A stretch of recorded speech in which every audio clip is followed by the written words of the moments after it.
Mwase mutya abalungi buli omu musinzire okuba nga otugoberera tuli ku ABS TV olunaku lwa mukaaga omukama tuyamene buki abane enkulisa y'omwe n'abantu bakatonda ababadde ku diplomatic service ddala mwagifudde nga diplomatic nnyo n'okusinga kyetulowooza bannaye yesu muto kulikayo taata naye twavuddeyo yes kulikirayo ddala nga tuliro kirumba wajidde ddala mu kifaananyi kyentegeera ddala ningana omusajja wange ekintu kyatambudde mwatuweesiza kitiibwa nange katonda yalutwisizaamu kibadde kisa kyamaanyi era amanyi nti buli omu waali ayasiimye asiimye atasiimye naye asiimye buvudde balina okusiima mwami Augustine Yiga abantu bamulaze omukwano omanyi 10,000 plus people kyakwiga kyonzo kugamba omuntu waffe aliyo kubanga mwami kubadde omumanyi nti wali mutambulirako bamukube eno bamupe eno kyefaanyi kino abayakabakubuna omusanga ate kino kyakwiga ki ate abantu ne bayiika mugereyo kino kitulaga okusookera ddala olwaleero luno ebiriwo ebiriwo leero byaliwo naye kitulaga nti ensi yaffe weetuuse buli omu akola ebibye omuntu katonda gwe yawa omukisa ne bw'omuwalampa otya ne bw'omuvumirira ne bw'omulemesa olinga nga amwongerayo bwongezi kuba kati abantu okwewayo kwe beewaddeyo n'okulabikira mu kamera ezo kubanga omuntu abantu tebandize ajja tulagayo naye tebafuddeyo ate nga bayaayana buyaayanya esente ze bamuyiridde wazirabye sente bamuyiridde empitirivu ezimu yazirese nayo kubanga obudde bwatukutte n'aleka bulesi sente ezimu ziri mu mabaasa kikulaga nti abantu tebali mu kwekoza bamwagala ebyaddala kino kitulaga kinti abantu buli omu akole ekimukwatako akola ebibya that's what I'm trying to say. Number 2 Joe nayongedde okuyiga nti katonda kyayagaliza omunaku kyaterekera omunaku tekivunda oyonoona omuntu mu bantu bo naye tosobola mwonoona mu bantu be bwekiri ako kensembezaayo kayogedde akosongera akadde ekirala olunaku lwa mukaaga kubeera kubikkulirwa kwe tubeeramu katonda waffe webikolwa tuba tugguse naki abeera wabikolwa yesu muto okuva namweyungako si yaneyungako ze namweyunga okubanga eno programu ye naye mulongo gya ntukola FMB bwe namweyungako nayegayo ekintu kimu nti ensi egenda nabikolwa nakijja nakidriving okuva katonda oyo nekiza mulambo wa bulijjo kimu kikwateko kituukako katonda affe getwogerako ebikolwa katali wa bigambo kukera ku makya nti kati kino kibe kino olunaku lwaleero okusookera ddala nga sinaba kwerabira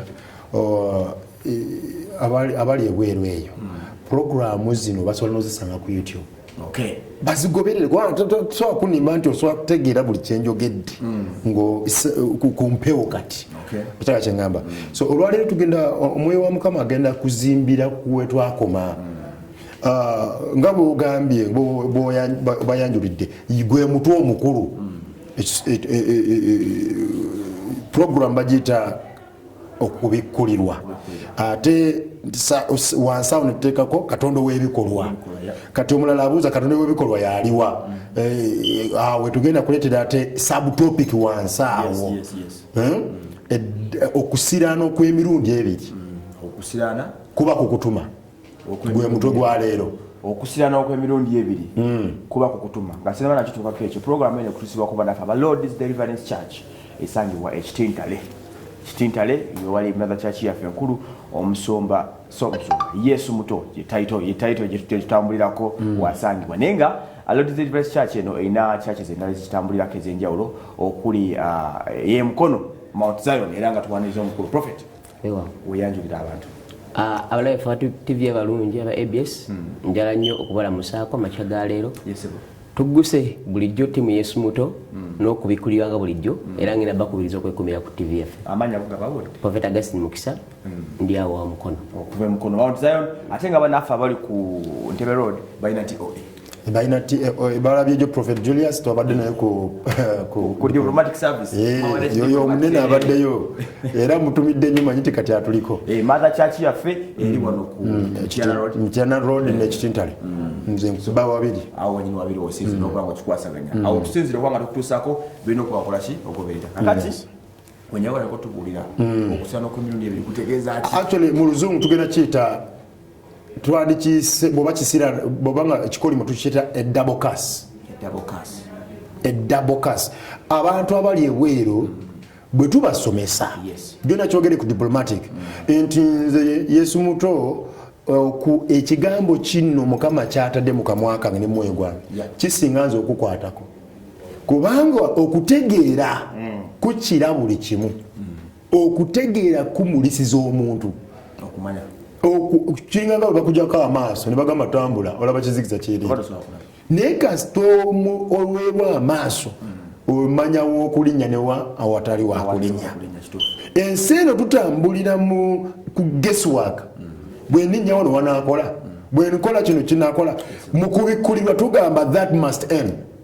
It should stop with us. Kino koma naffe sina baana tekina kweyogera ku baana baffe kubanga okuyita mu kubikkulirwa Katonda ayina emizimu Katonda ayina giants inherited giants emyoyo gy'ensikirano zino ez'entiisa ez'effujjo zaali mu kukomya okuyita mu kubikkulirwa. If you receive the message kasoyaniriza obubaka buno n'omutima omulambulukufu n'okwagala n'okkiriza n'omutima ogusomezekeka. I don't know whether that is clear. A teachable heart. Ogusomezekeka. Yes. N'oteeka mu n'onoonya Katonda oyo. Nze ngenda kikuba mpola manyi nti abanantegeera bajja kuntegeera maaso awo. Okay. Yes, so olwaleero wengambira abantu nti waliwo emyoyo egiri inherited egy'ensikirano buli omaazi manyi ez'obutafumbirwa ez'okulimirwa okwa buli ngeri naye nga zizo za nsikirano bwoba ndwadde bwoba eddalu za nsikirano. Kino Katonda yakikoowa okukiraba mu nsi kyakola. Katonda bulijjo nga alina kyakooye asindika nabbi we asobola kuba Pastor Jengo asobola kubeera Yesu muto asobola kubeera ani amutuma naye nga amutuma n'omulamwa. Era Mukama tamalagga era bw'osenkananga omusumba yena mugambe Katonda gwe yakutuma n'omulamwa ki balemukumbulira manya nti waliwo gwe yeegombye ateekeddwa okuba n'omulamwa. Kati nze ne famire yange batabani bange abo balaba ffenna tuli mu kwolesebwa kumu kubikkulirwa era bwe basiriwo nosanga Prophet Augustine Mount Zion otegerera nti oyo ali mu layini ey'okubikkulirwa. Yes. So lwaleero tuli ku bwe kiba kikolimo tugamba a double cast. What does it do? Kikola ki oba kyeki? Awo leero wetugenda kutumya okusinziira kukolesebwa Mukama kwandaze kubanga ensonga eno zezimu ku nsonga ezasigala ng'ebibuuzo abantu ze bali nazo mu nsi naye nga ate ansa tebazirina. Omanyi nti waliwo questions ensi zeerina naye nga ansa tebazirina. Mu kubikkulirwa ffe abaziddamu ezo si ffe ng'abantu kubanga ngamba ffe abazirina wano kubanga tuli inspired by the Holy Spirit. Yes, I can see. Ne tuweebwa era waliwo yankubidde semina gamba you man you're so intelligent ne mugamba no it's not being intelligent. You are so sharp. No it's not being sharp. It is the grace of God. Ekisa kya Katonda kyekusobozesa okulaba byendaba n'osobola bitabulatinga n'obwongo n'obifulumya n'akamwa. Okay. Yes, so olwaleero tutunira double cast buli ali ebweru eyo nga olinganga Peter mu Bayibuli kubanga Bayibuli etugamba mu kitabo kya Yokaana essula eya 21 olunyiri lwokusatu bwe tubanga batubikuddeyo ku dakiika emu abantu baali batandise otukwata bubi oyo ddala alina ne Bayibuli. Yes. Bayibuli yaffe we in the book of nja kusoma oluzungu lwa nsonga nti oluganda luna engeri gye lunsikasika oluzungu tujja lutetenkanya mpola 23 21:3 egamba nti early in the morning. Yes. simanyi oba bandaba. So mampulire. Yes, I am going Peter kati ayogera. Peter ayogera. I am going out to fish. Simon Peter told them, and they said, we will go with you. So they went out and got into the boat. But that night they caught nothing. Simon Peter atugamba nti kumaliri macha akera ngali mutekateka zagenda kola ki okuvuba.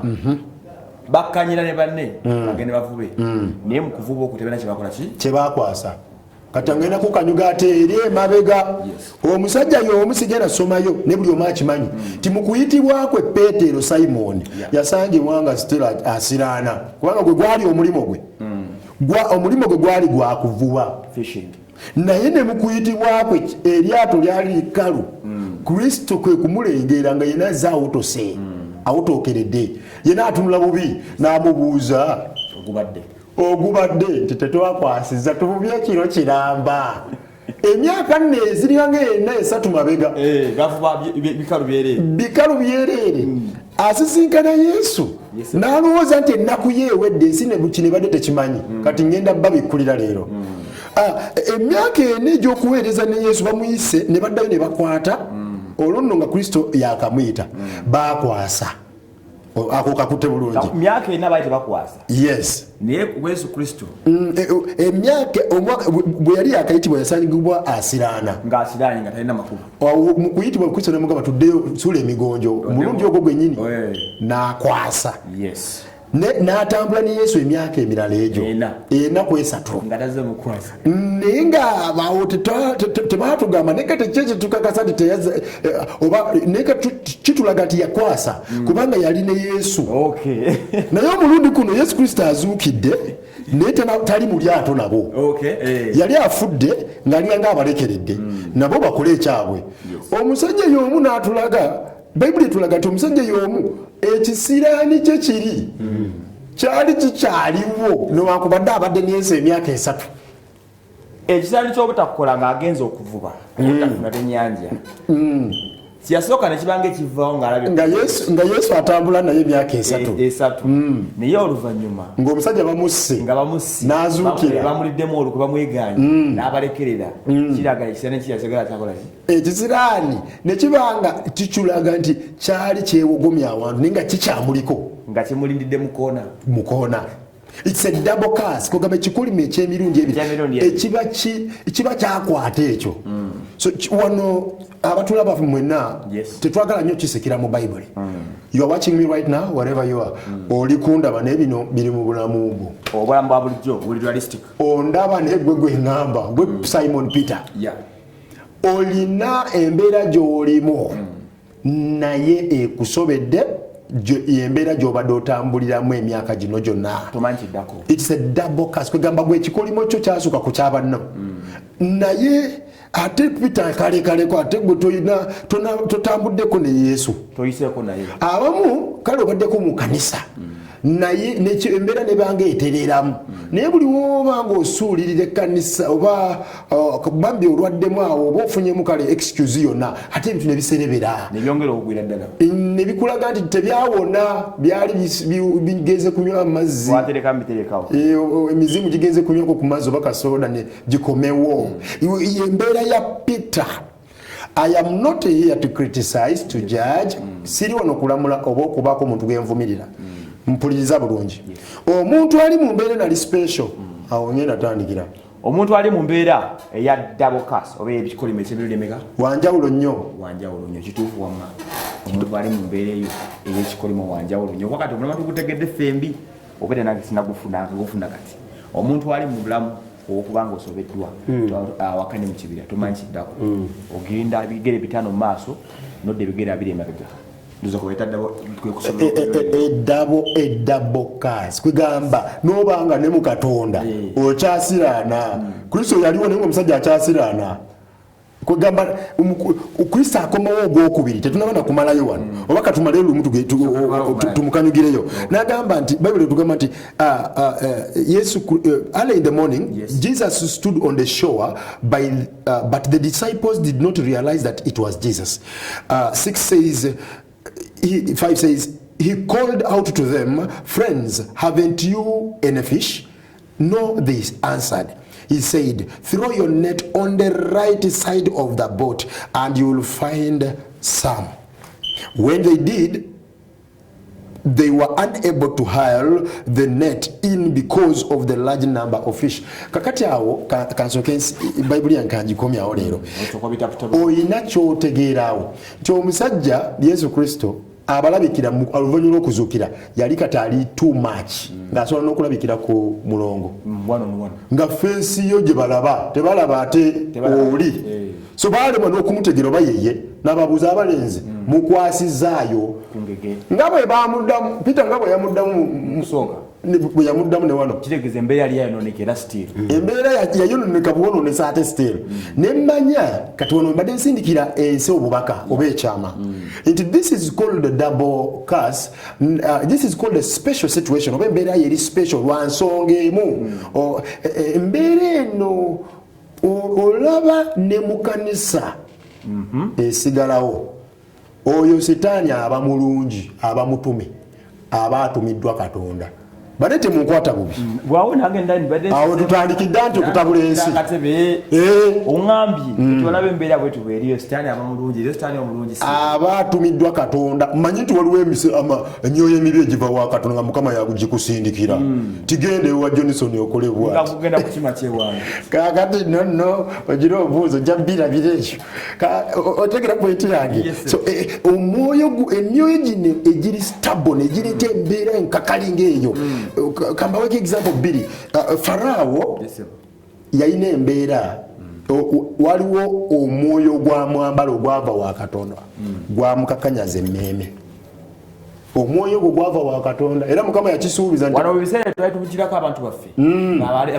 abalemedde awo Mukama jjukira yabasuubiza nja mukakanyaza omutima ogwo mwoyo gw'obukakanyavu gwava wa Katonda ku lw'obulungi amubonyeebonye naye omulundi guno Peter tugenda kulaba nti si tayagala aboneebone nja kulagaawo yes so mu kaseera kano wetuzuulira nti Peter tulaba nti Peter alinga nga bannaffe abali eweeru tuli mwonoonyi okola byonna byokola mu Yesu naye embeera yo ekyalemeddeko okuba embi mu kubikkulirwa kwa leero your life has to change in the mighty name of Jesus kubanga nzize kutegeeza nti embeera yo eri special ntya ntumiddwa okugamba nti waliwo emyoyo egyaweebwa olukusa obutakuvaako paka nga otuuse gy'olina okubeera lwaki gikubeeranga kaawo anti girina okubaako giba gyagobebwa bapasita negiganirawo girina wejajja olukusa kati okubeerawo kwakyo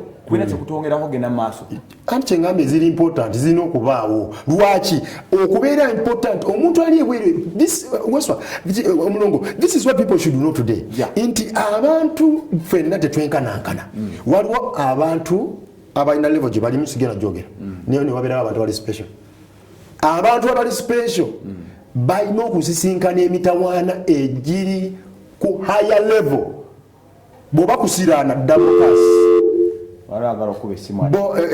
bagira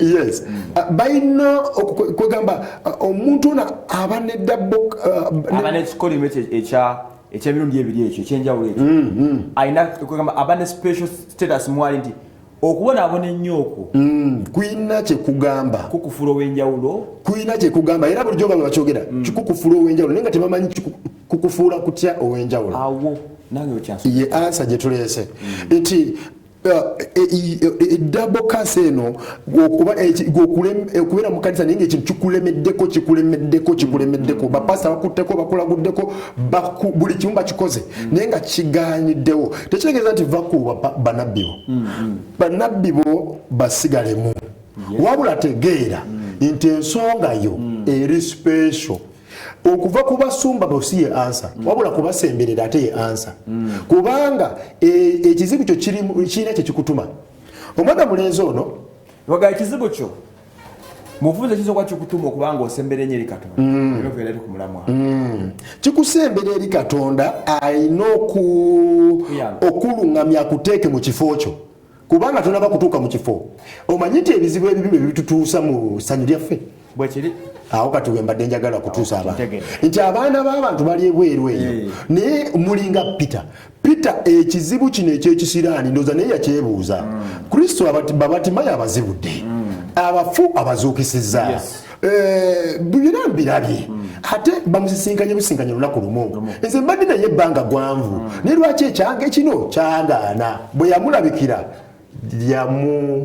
bw'oba weegendereza mpuliriza bulungi yamuwa ekyama twasomesa ku byama oluvannyuma lw'akaseera akawanvu kubete okuwonabona si kufa Katonda akuwa ekyama ekitegeeza buli alina dabokasi mu bulamu bwe okyabonaabona kubanga amatu go bagavu 42 Isaaya teri muntu muzibe w'amaaso ng'omuddu wange mu bufunze olinga atugamba nti ombonaabona omuntu gy'abonaabonamu bonaabona naye ng'amatu gawulira n'amaaso nga galaba ebirooto byo Katonda alina okuwa ekyama ekigenda kugema ensonga eyo kubanga gwe ansa zo siza kuva mu mikono emikono gino tulina okukwatako amafuta gabeere transferred ekisa ekyokwolesebwa kijje gy'oli naye gwe olina ofuna ekyama oluusi ekyama kyajja kiyisa gye tuli kigeza kwe kulebera gyendi kyeki kye nangambye nti tova mu nabbi wo kansooke nkikulekere nammwe musooke mukitambuzeemu Lord is Deliverance Church olunaku lw'omukaaga kuba kubikkulirwa nsonga za kwogera ku Katonda waffe w'ebikolwa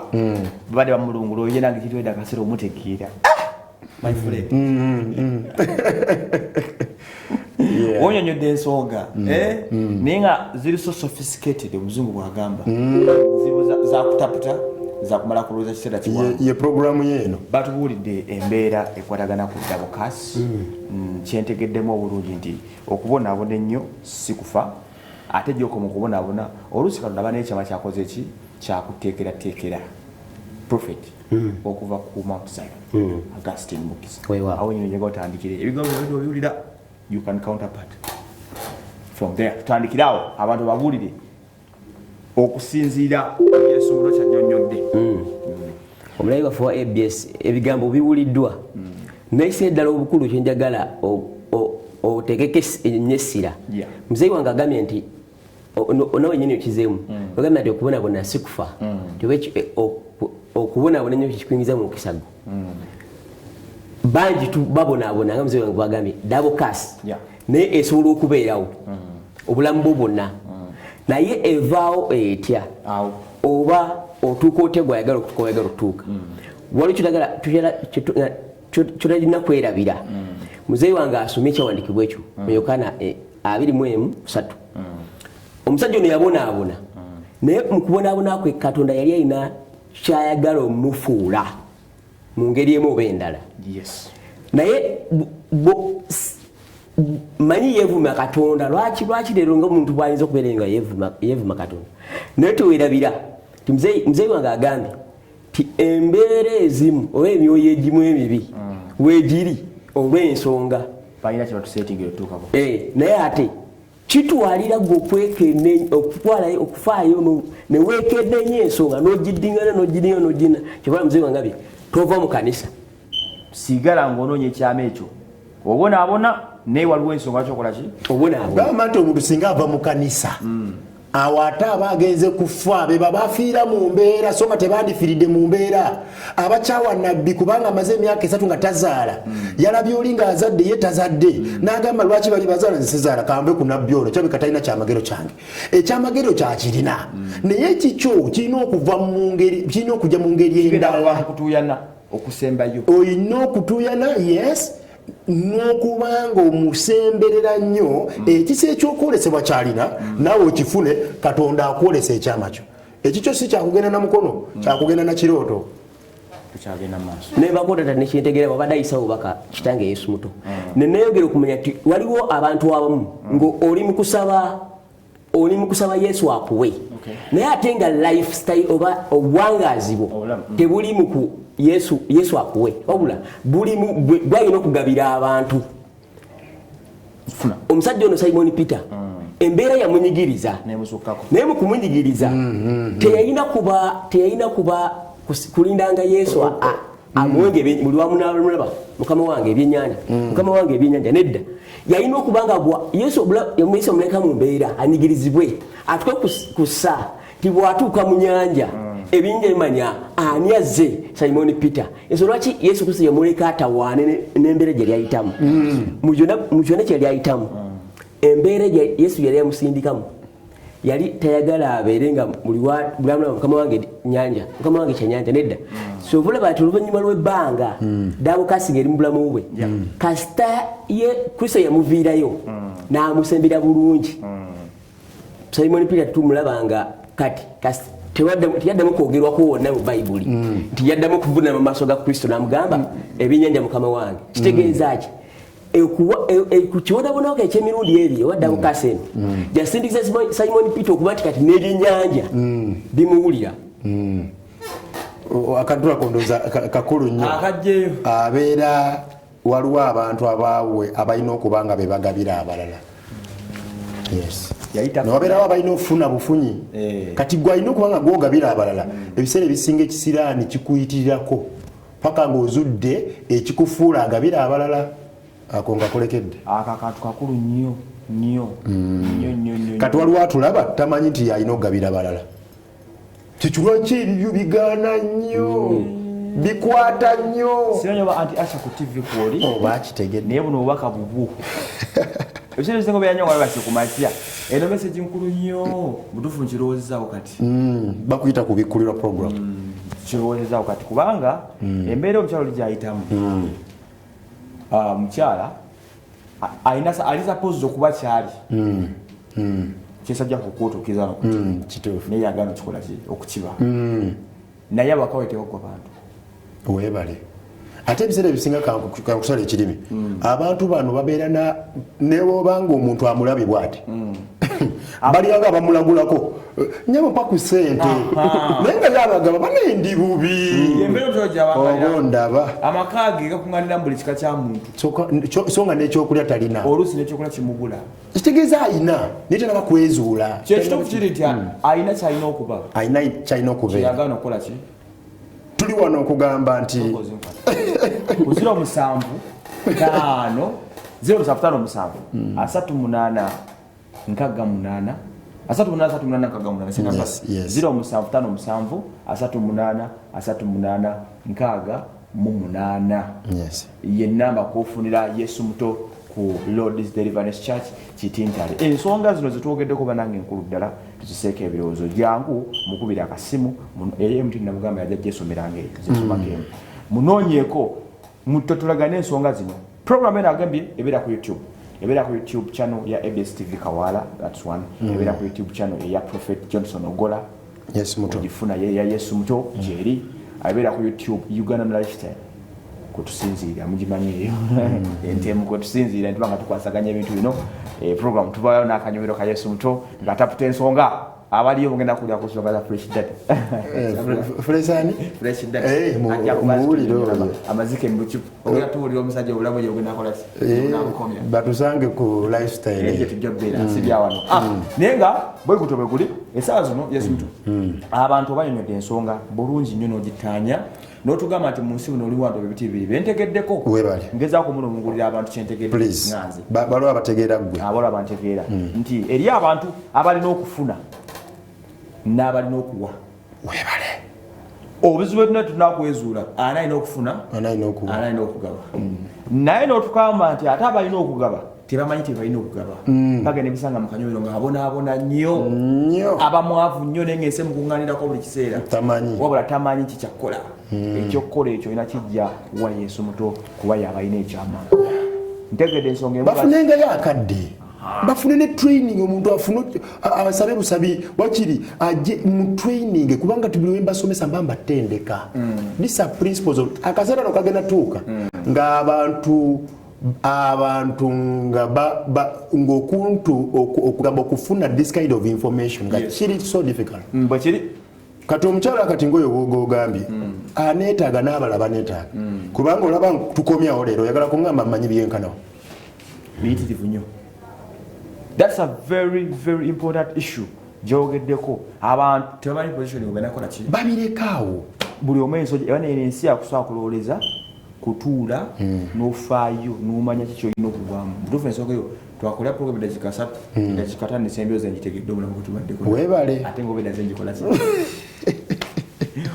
ekyama kyo kirina bwe kiri olemere kikola ki okuzuula soka bayi namba ese 0775 35 4 nkaaga naye esimu eyo bambi abagikuba bagikubeko nga tebaagala kulagulwa kusooka basabe appointments eze counseling zange ne bwozisaba yes mteekamu kasente katono naye nsooka kuwa a word of wisdom bino kuwera bwerere ovaawo okenguse baloya bajja ne banoonya they want a word of wisdom abamu tebaagala nabo nabbi they want a word of wisdom ekinfuluma yes mbawa appointments mu kibuga wano we meet and then I talk to them for 30 minutes nawandiika nagenda ne information obulamu ne bugonda yes so kubanga oyagala kunsisinkana kakati taata double cancer yes mtu akoze to okujijjako okutuuka okufuna ekyama kiringa Simon Peter yafuna kakati no katono no muzibu bwatuma Yesu muto bwati ansa abagirekedde Yesu muto kakati kyokola tulimbibwa nti olina byonna ebikitwalira okuva ku double case oteekeddwa okunoonya Yesu muto gwali oba appointment ofunemu ompe n'akaddeko kubanga mu kutendekebwa mu obangulwa mukubangulwa oba mukutendekebwa if I mentor you become bwebakusomesa ofuuke ekyo waliwo n'ekisa ekinvaamu ekyokwolesebwa kubanga bino sibyogera bwogezi oba kubanga nalidde nnyo njolesebwa bino ku studio saawa zino so waliwo ekisa ekinvaamu nawe notandika okwolesebwa nga weebase mukama n'akukuba akama kati kankuwa ekyama kya Peter ekyama kya Peter kyali ku lyato lye ku saidi eya ddyo kuba bayibuli egamba amugamba suule omugonjo ku luyi olwa ddyo olw'eryato si lw'ennyanja olw'eryato wali ekyama kyayitamanyi so kyekyali ekyama kye so buli nyanja gy'anaalaga asuulenga ku saidi eya ddyo ekyo kyali kya Peter tebakulima nti gwe leero genda osuule ku saidi eya ddyo buli omu alina okuwulira Yesu naye Yesu okutuuka okuviirayo kikutwalira at least emyaka ebbanga ettono oba mu wiikisi oba mu myezi oba mu myaka ebiri oba esatu Peter kyamutwalira emyaka esatu nga Yesu ng'amaze n'okuzuukira okumuwa ekyama lwaki maliza na kino Kristo asooka kakasa nti ddala onjagala kubanga nemu nkomerera amubuuza Peter ddala onjagala tasobola kuwa kyama kye nga tomwagala ebyaddala byebano abankubira baagala byamagero baagala bunabbi naye nga tebatwagala ebyaddala ne Katonda waffe batwagalako ebyaffe oba ebyakatonda byetulina obbawa so nga ate ekintu kino bino byensomesa nze biri in line with the relationship nago bagulina nga tolina kyetuyita special relationship nange ne bwensomesa bino nogamba kituufu omusajja byasoyogedde ebituufu nange ngenda kwezuula tojja kwezuula olina okunjagala oba oyagadde Katonda wange ebyaddala ate nga tewali byakwawukana ewange tewali divorce ebyakwawukana tewali byaku disappointment omukago kuba mukago newe tubanga tukubaganye tumalize nga tuprotecting ekiri kyetwatandika kyetuli mu kugoba komeza wacho wangama tunyumya ku bujingo God bless you you have to be opportunist tola ino kweroza kweka kiki mukuma kimwali songo yali nkulu nnyo abantu bajaga amina abantu bajaga kati awo tutegeddeo titugende ku masimu lozo njagala nnyo nange ndagule leero bampi Abdallah simu kirere ku eri ku mulamwa eyange gyageze dekola okusinga neza mmwe oyagala baweyo kati jagala ayekanye batubulira Abdallah Chikoyi basomere iyo ndo zatugendera Abdallah ngenda kuwa esimu yange kumpeo yes please omukubi wa faliko tukubye kasimu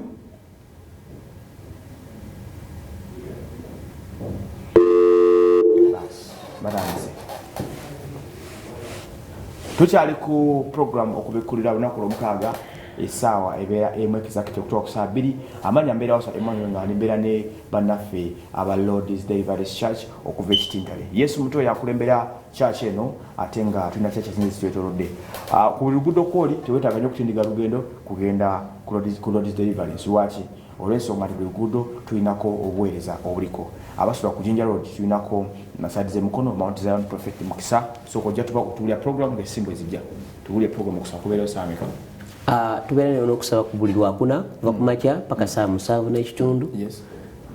Olunaku lwa Friday tuba ne mini overnight ezanira saa 12 kitundu nezuga saa 4.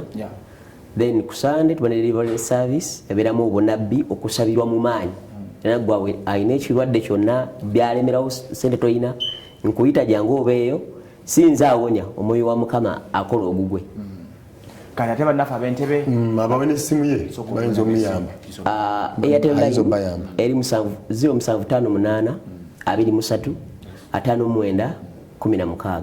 Lidemu naawe. Airtel line njiddamu 0758 23 59 16. Abdallah essimu Kyomanyi ku Katonda kyekikusumulula. Basebo ne bannyabo ensi ejjudde obuyinike ennaku n'amaziga. Abakazi n'abasajja bali mu kukaaba bali mu kunyigirizibwa naddala abo bali mu kanisa benjogerako.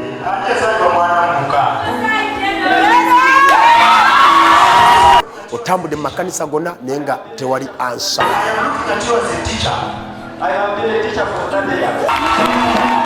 Ensonga kyomanyi ku Katonda kyekikusumulula. Bassebo ne bannyabo njagala kubategeeza nti Katonda w'ebikolwa akyali mulamu. Buli lwa mukaaga tumbusibwa program okubikkulirwa buli lwa mukaaga ssaawa emu nange Yesu muto.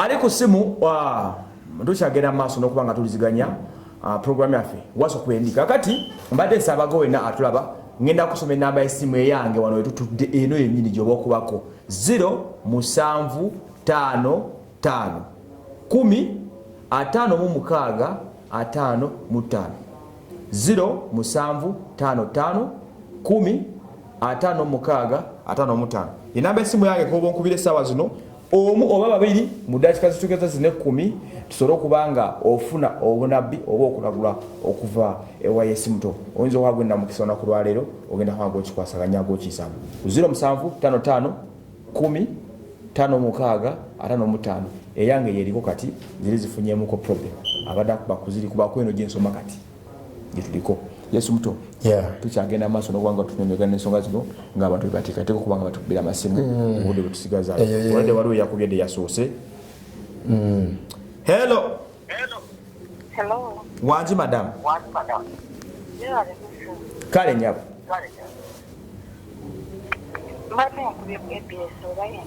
Yena amanyabo koliko EBS live.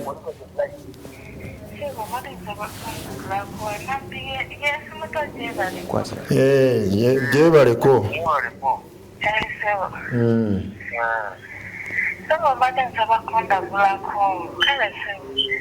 Amanya go ne gyovudde byonna ebyo.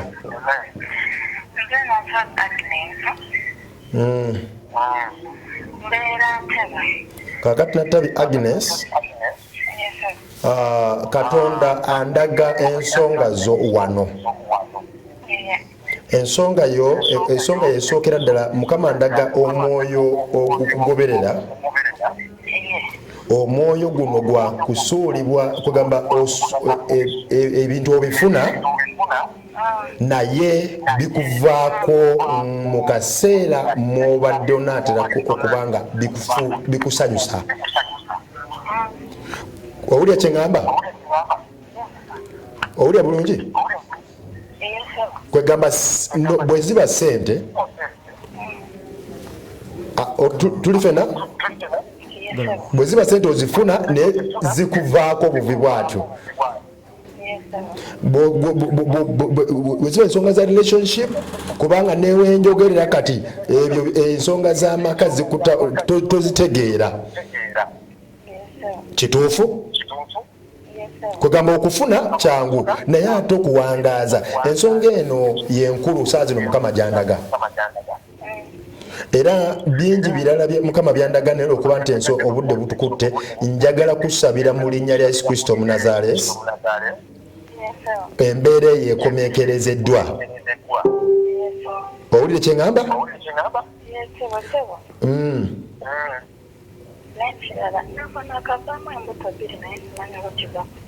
Ngambye ki? lwokuba nti obudde bwo buweddeyo mbadde nkiyisizza wali nti okufuna kyangu naye ebintu bikuvaako kati embuto ezo zogamba okufuna kyangu omanyi bwe mba ndi ku tv gundi eba ntono airtime so mba nina okukifunza buli kimu nkisibidde awo mbadde ngenda kuno okuleyo embuto waliwo ensonga y'ennyumba ogimanyi bulungi ngamba ennyumba eyiyo ennyumba gy'olina okuba nga osulamu nga ggwe nga nannyini okitegera kyeŋŋamba kubanga katonda andaga wano olina okubanga olina okubanga oliwawo nga tewali akutawaanya olina okubanga olina omwana owuwo olina omwana ng'abaana babiri kituufu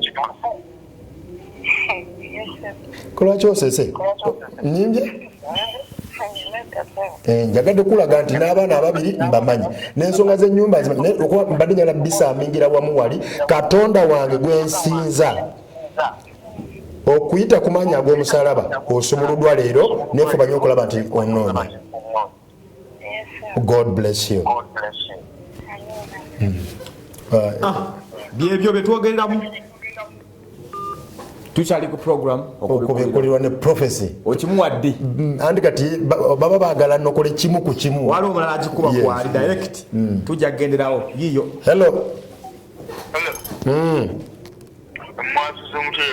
Sebubi oba gwe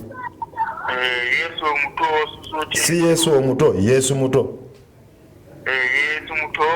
amanyi abantu bakikwata bubi nti waliwo yanga Jesus tewali yanga Jesus mu nsi nze ndi muddu baba wabaddeyo obale nnyo kutugoberera. God bless you.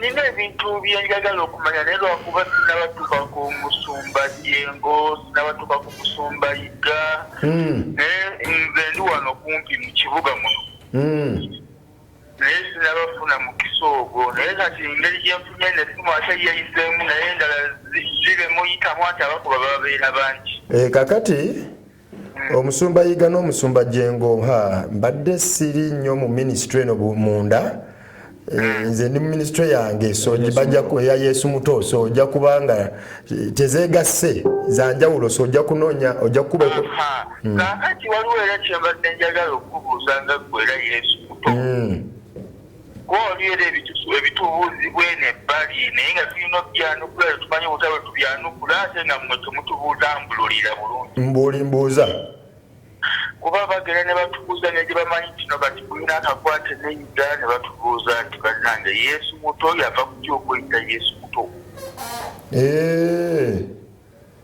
mbu yava ku kyo katinga oli okuvayo n'agamba nti yoba yenze kalidinaali oteekeddwa nno kakasa nti yegwe kalidinaali okitegedde kibanga oli kuvayo n'agamba nti ndi muyiniki kitegeeza aba ateekeddwa okukakasa nti naavaayo akakasa nti ali muyimbi kweyita bweyisi kintu kyabali ate gwe kyotakola ki kyotasobola tambuliramu makubo make okitegedde ekintu ekyo muganda wange okubiddewa kati beerako nkuddemu abatulaba mwenna ku lw'ensonga y'obudde seeyita Yesu muto kuno kwolesebwa sigenda kwongerako kuno kwolesebwa seeyita Yesu muto kuno kwolesebwa waliwo ali ku ssimu akuba esemba afuna okulagulwa kwali yes hello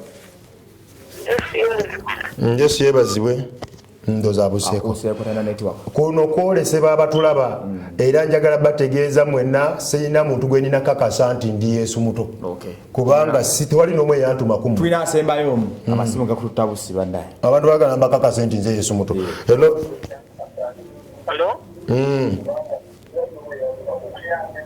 Hello. Yesu muto.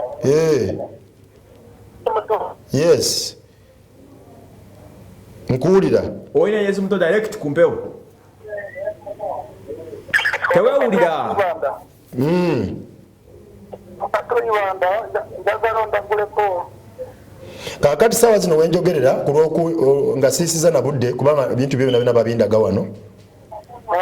Oyina waliwo omuzimu ogw'omufu gwe basimba eddogo ku malalo g'omusajja era yafanga omutwe gumuluma bubi nnyo. Ekintu kino nawe kikulondodde omutwe gukubaluka bubi nnyo. Boziramu basitegedde otegera kyeŋŋamba kituufu. Omutwe gugenda ne gukubaluka bubi nnyo ne gukuluma bubi nnyo ate ebiseera ebyo obeera mwavu nnyo. Ensonga zino ziri attached n'omuzimu gw'omusajja oli gwe baaziika. Hello? Nkuwulira kituufu. Kituufu ekyo?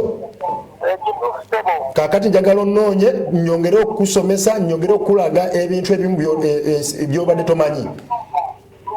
Kaakati muto. Yes. Njagala ndaguleko okupimo gwange kulakula. Bitambula bitya? Bikutawaanya? Waliwo ebintawaanya kale ndi mu poliisi.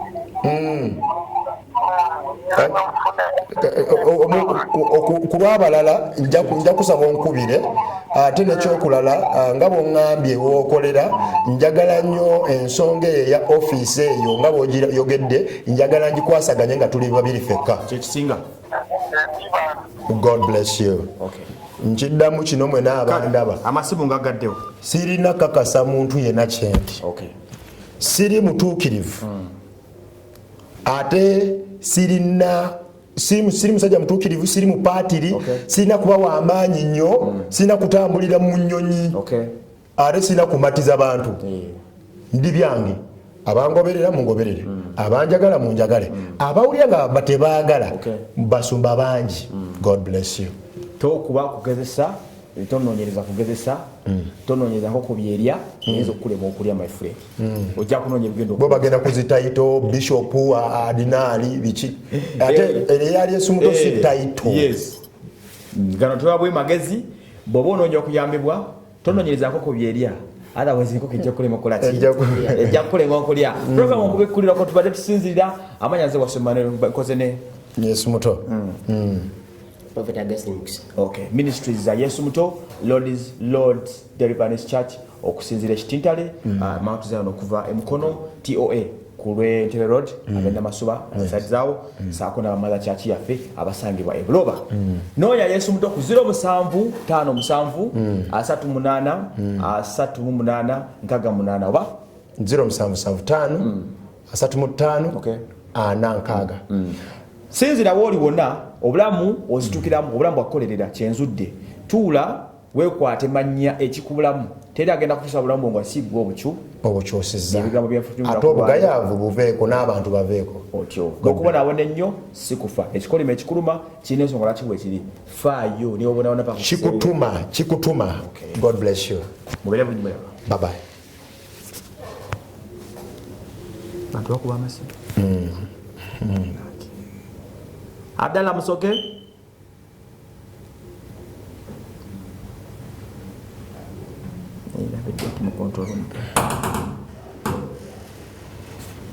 Ensonga zino nkulu. Abdallah Musoke. Kikusumulula basebo ne banyabo ensi ejjudde obuyinike ennaku n'amaziga abakazi n'abasajja bali mu kukaaba bali mu kunyigirizibwa naddala abo bali mu kanisa benjogerako